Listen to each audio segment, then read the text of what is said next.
My name's Simon Clarke, here with Phil Gawne and our special guest this morning, all the way from Cincinnati in the United States of America, Katie Kermode. What has brought you to the Isle of Man, first of all? Well, this is actually the fourth time I've been here. Really? So, yes, so I came for the first time, 3 years ago, just basically to, because I'd never been, but I grew up knowing that I had Manx heritage and had always wanted to see it and felt like a good time to do it. And I just loved it. So now I've been back every summer. Wow. Yeah. And you've picked a particularly good time to be over this time. Yeah. Oh, is gosh, it hotter lovely. than Cincinnati? Oh, no, I'm sorry Oh. to tell you that it's not. It's actually much hotter in Cincinnati. But it's all about what you're used to, right? Yeah, but the name Kermode, is that what made you interested maybe in the connection of the Isle of Man? Did you do a sort of search tree thing? Sort of. Although, I always grew up being told about, my dad was really proud of his Manx heritage. So I grew up as a child knowing about the island and knowing, a little bit about Manx culture. And we were told about, the flag and the three legs and the motto that went with it. So I grew up with an idea of like what it meant to be Manx, and that may or may not be on target. But but yeah, I grew up with like my dad talking about his pride, so I grew up with pride of my own. Yeah. Well, how did you? How many people around you in Cincinnati actually know where the Isle of Man is? I don't know. I was born and I grew up in Cleveland, and so my family, and my extended family knows. But I would say probably not many other people, because when they would ask, like, well, what's what kind of name is that? And I would say, oh, it's Manx. And they'd say, Minx? And I'd say, no, Manx. And then I'd explain what it was. And, oh, it's between England and Ireland. And okay.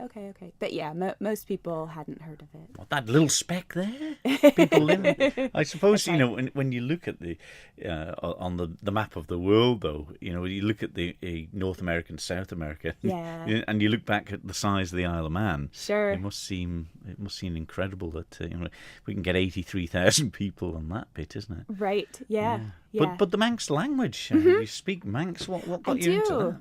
Well, so that came a lot later.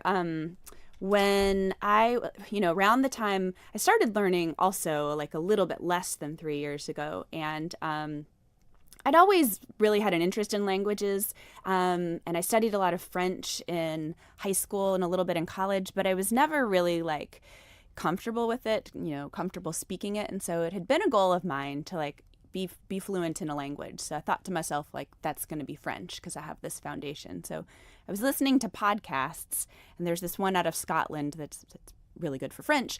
But they had all these little like teaser lessons on other languages, and Irish was one, and Scottish Gaelic was one. And I thought, well, I should learn some Irish because I have a lot of Irish heritage as well. And I had just started in an attempt to do that, was reading about Irish and learned that Manx Gaelic was actually a thing.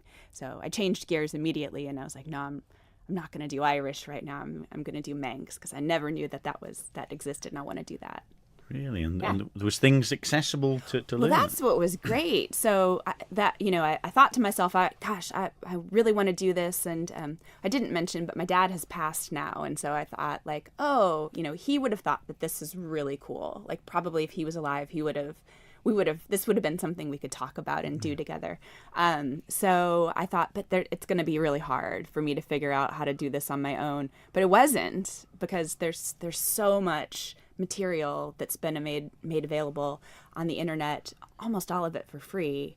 I started with a podcast then too, because I was really into the idea that it's something you can do while you're doing other things and just sort of like almost passively absorb it. So there's a podcast that's really, really good that I recommend to anybody. And I think this is one of the things with Manx, because we've got a relatively small number of speakers. Mm-hmm. So much of what we do has to be done online because it's too expensive to publish materials. Sure. So actually, when you look at the online presence for Manx as compared with Irish and Scottish Gaelic and many other minority languages, we're pretty well up there. Oh, it's amazing. Yeah. And so generous, I think, from my perspective, to have that available. Well, we're going to talk more with Katie and Phil throughout the next 45 minutes up till 12 o'clock today.